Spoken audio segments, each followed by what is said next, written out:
লোকসভা নির্বাচনের আগে সাধারণ মানুষের মধ্যে মনোবল বাড়াতে পুলিশের বিশেষ কর্মসূচি, কেন্দ্রীয় বাহিনী নিয়ে রুট মার্চ এবং সাধারণ মানুষের সাথে কথা বললেন জেলা পুলিশ সুপার সহ অন্যান্যরা।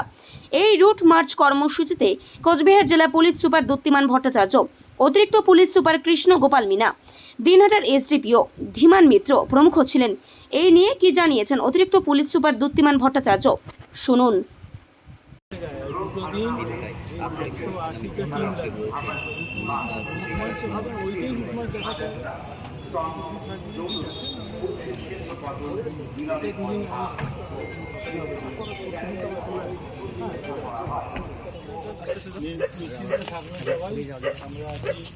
কেন্দ্রীয় বাহিনী রয়েছে, কোনো সমস্যা থাকলে থানায় জানাবেন, ফোন করবেন।